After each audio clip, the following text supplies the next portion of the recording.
Assalamualaikum warahmatullahi wabarakatuh. Pada kesempatan kali ini, marilah kita belajar tentang materi perbedaan, kesetaraan, dan harmoni sosial. Materi ini sangat penting kita pelajari karena kita berada di Indonesia yang beraneka ragam suku bangsa, budaya, agama, dan lain sebagainya yang menjadikan bahwa negara kita itu beraneka ragam. Dan hal ini perlu kita pelajari agar dalam kehidupan ini kita bisa hidup harmoni meskipun ada perbedaan-perbedaan yang terjadi. Karena tidak bisa kita hindari perbedaan itu. Inilah ciri bangsa Indonesia, ya. Perbedaan, kesetaraan dan harmoni sosial. Oke, mungkin kita bisa lihat bagaimana sih kegiatan-kegiatan yang ada di masyarakat itu. Contoh dalam kegiatan Car Free Day, banyak sekali berkumpul banyak orang yang berasal dari berbagai suku bangsa, kelas dan ras yang berbeda. Meskipun mereka berbeda-beda, mereka melakukan kegiatan yang sama, yaitu dalam acara Car Free Day itu, tanpa membeda-bedakan eh, suku bangsa, agama, dan yang lainnya itu. Lalu, kita akan mempelajari apa sih struktur sosial yang ada di masyarakat itu. Struktur sosial yang ada di masyarakat itu ada yang berupa diferensiasi sosial, ada yang berupa stratifikasi sosial, dan untuk kali ini kita akan membahas tentang diferensiasi sosial. Nah, apa sih diferensiasi sosial itu? Ya, hakikat diferensiasi sosial itu menurut kamus sosiologi. Diferensiasi adalah klasifikasi atau penggolongan terhadap perbedaan-perbedaan tertentu yang biasanya sama atau sejenis. Jadi, perbedaan-perbedaan ini tidak menyebabkan adanya strata di dalam masyarakat. Karena perbedaan ini itu bisa dikatakan sederajat. Tidak ada yang lebih bagus atau lebih unggul dari masing-masing suku atau agama atau jenis pekerjaannya. Jadi ketika kita yang ditonjolkan adalah perbedaan dalam diferensiasi sosial itu, maka yang timbul bisa terjadi suatu konflik. Untuk itu kita pelajari macam-macam dari diferensiasi sosial tersebut. Oke, kemajemukan sosial itu ditandai adanya perbedaan-perbedaan. Perbedaan itu diantaranya perbedaan ciri fisik. Diferensiasi ini timbul karena adanya perbedaan-perbedaan ciri-ciri fisik tertentu. Ciri fisik itu adalah suatu ciri yang tampak di dalam diri manusia. Misalnya warna kulit, kemudian ada bentuk rambut, kemudian ada bentuk mata, ada bentuk hidung, dan bentuk rahang. Serta ciri-ciri fisik yang lain yang membedakan antara satu orang dengan yang lainnya. Kemudian ada juga kemajemukan sosial itu bisa ditandai dengan adanya ciri sosial. Ciri sosial ini misalnya bisa dilihat dari perbedaan pekerjaan yang menimbulkan perbedaan cara pandang dan pola perilaku dalam masyarakatnya. Ciri sosial ini bisa berbeda dari masyarakat di perkotaan, di pedesaan, di pegunungan, di daerah pantai itu bisa menjadikan ciri khusus bagi suatu pekerjaan masyarakat setempat. Lalu ada juga perbedaan ciri budaya. Diferensiasi budaya berhubungan erat dengan uh, pandang masyarakat yang menyangkut nilai-nilai yang dianutnya, seperti sistem kekeluargaan, keuletan, dan ketangguhan. Jadi ciri-ciri dari suatu kebudayaan masyarakat setempat itu. Lalu, apa saja sih bentuk-bentuk dari diferensiasi sosial itu? Yang pertama nih, bisa dilihat bahwa Indonesia itu memiliki diferensiasi suku bangsa atau etnis. Ya. Salah satu contoh dari etnis yang ada di Indonesia ini ada suku Bali. Ya, seperti kita ketahui bahwa Bali itu memiliki ciri budaya yang menarik bagi orang-orang yang ingin mengetahui tentang masyarakat Bali ini. Ya, tidak hanya masyarakat Bali atau suku Bali ini. Suku-suku yang ada di Indonesia itu tentu menjadi khasanah keanekaragaman budaya yang menjadikan bangsa Indonesia itu luar biasa ya, kaya akan budaya dibandingkan dengan negara-negara lainnya tentunya. Bentuk diferensiasi yang pertama kita lihat ada diferensiasi ras. Nah, diferensiasi ras. Apa sih ras itu? Ras itu adalah pengelompokan manusia berdasarkan ciri-ciri fisik. Ciri-ciri fisik tadi seperti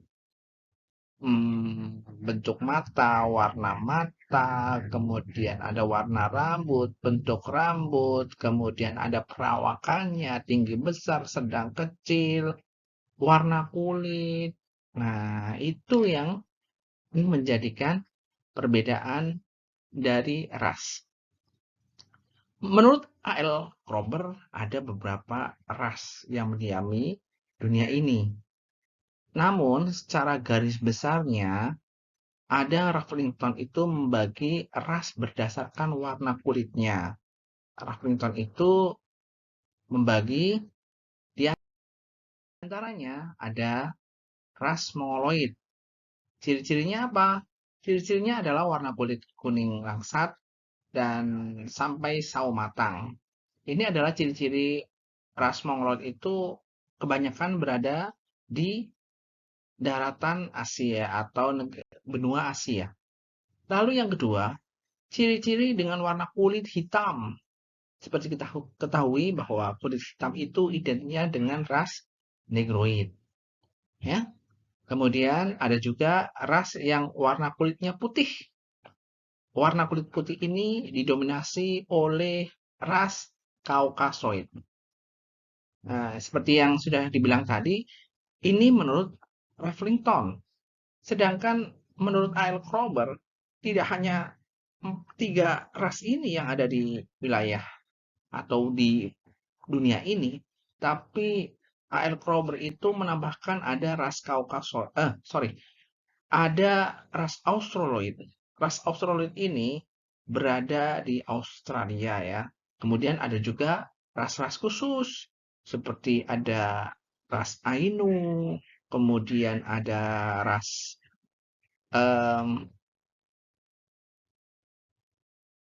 Melanesia, kemudian ada Micronesia, dan lain sebagainya. Lalu ada juga diferensiasi suku bangsa. Diferensiasi suku bangsa itu diantaranya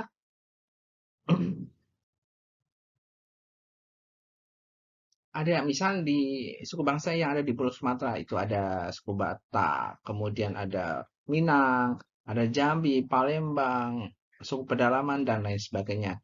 Lalu di Pulau Jawa ada suku Jawa, suku Sunda, suku Betawi, suku Baduy, suku Tengger, kemudian ada Madura, kemudian di Kalimantan ada suku Dayak. Dan suku-suku yang lain misalnya kalau di Papua ada suku Dani, kemudian ada juga suku Asmat.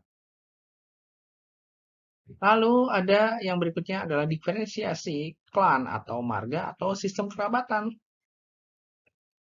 Apa sih klan itu? Klan itu sering juga disebut sebagai kerabat atau keluarga besar atau keluarga luas atau extended family. Nah, klan ini merupakan kesatuan genealogis atau kesatuan keturunan, religio magis atau kesatuan kepercayaan dan tradisi atau kesatuan adat. Ada dua klan besar yang ada di Indonesia. Ini yang membedakan antara klan yang satu dengan yang lainnya. Yang pertama ada matrilineal, yaitu suatu sistem kekerabatan yang ditarik dari garis keturunan ibu. Contohnya, klan Minangkabau. Sedangkan yang kedua ada patrilineal atau sistem kekerabatan yang ditarik dari garis keturunan ayah. Contohnya adalah masyarakat Batak. Selain ini, sebenarnya ada lagi, yaitu pada umumnya itu Indonesia itu menganut sistem klan, yaitu bilateral atau parental, di mana kerabatan ini ditarik dari garis keturunan ayah dan ibu. Kemudian yang berikutnya, diferensiasi agama. Diferensiasi agama ini adalah pengelompokan agama-agama dan kepercayaan yang berada di Indonesia. Seperti kita ketahui, ada 6 agama resmi yang dianut oleh bangsa Indonesia. Ada Islam, Kristen, Hindu, Katolik, Buddha, Konghucu. Di samping itu, ada pula aneka kepercayaan lain seperti Kaharingan. Kaharingan itu adalah agama asli dari suku Dayak. Kemudian ada juga Parmalim. Kalau Parmalim ini agama asli suku Batak. Lalu ada Kejawen, agama kepercayaan pada masyarakat Jawa. Kalau di Sunda ada juga yang namanya kepercayaan Sunda Wiwitan. Hmm, ini ya, contoh agama-agama yang ada di Indonesia.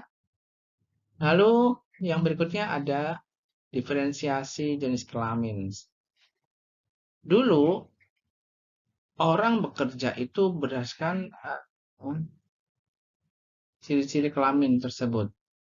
Kalau dulu yang namanya perempuan itu pekerjaannya yang tidak kasar, yang lebih lembut dibandingkan yang laki-laki. Berbeda dengan sekarang. Ada pekerjaan-pekerjaan yang dulunya dilakukan oleh pria, sekarang dilakukan juga oleh perempuan. Contohnya sebagai pilot. Pilot ini dulu sebagian besar itu dikerjakan oleh para laki, pria. Namun sekarang perempuan pun bisa untuk menjadi seorang pilot. Sama juga dengan misalnya koki ya, atau master chef. Yang seperti kita ketahui ada dulu kalau yang namanya orang yang ahli masak itu perempuan, tetapi sekarang ini laki-laki juga banyak yang melakukannya. Diferensiasi jenis kelamin. Kemudian yang berikutnya, diferensiasi profesi. Profesi ini nama lain atau yang sering dikenalnya adalah suatu jenis pekerjaan. Namun, profesi ini suatu pekerjaan yang membutuhkan skill atau keterampilan khusus. Jadi tidak sembarangan orang menjalani suatu profesi tertentu. Karena profesi itu suatu jenis pekerjaan yang membutuhkan keahlian khusus. Contoh ada dokter, guru, akuntan, teknisi, dan lain sebagainya. Ini butuh suatu keterampilan khusus dibandingkan dengan jenis pekerjaan yang tidak butuh keterampilan khusus. Misalnya kayak menyapu, kemudian apalagi memasak, dan lain sebagainya.